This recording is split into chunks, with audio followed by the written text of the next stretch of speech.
సింగరేణి సంస్థను అభివృద్ధి పదంలో నడపడం కోసం మారుతున్న టెక్నాలజీని ఉపయోగిస్తూ ఉత్పత్తిని పెంచడంతో పాటు బొగ్గును వెలికి తీయడం కూడా అయ్యే ఖర్చును తగ్గించాలి. ఆర్జీవన్ జీఎం లలిత్ కుమార్ వెల్లడి.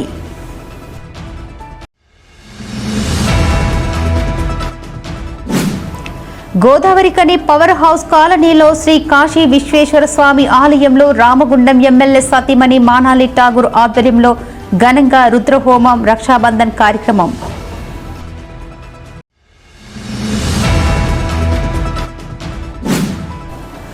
ఆర్జీల పరిష్కారం సత్వరమే పూర్తి చేయాలి. జిల్లా కలెక్టర్ కోయ శ్రీహర్ష ఆదేశాలు.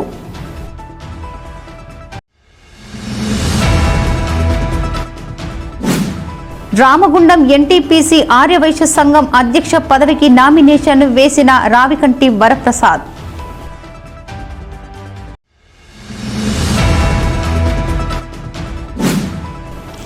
రామగుండం మెడికల్ కళాశాల ప్రిన్సిపల్ హిమబిందు సింగ్ ను వెంటనే సస్పెండ్ చేయాలని డిమాండ్ చేస్తూ మెడికల్ కళాశాల ముందు బైఠాయించి ధర్నా చేపట్టిన ఏఐఎస్ఎఫ్ శ్రేణులు.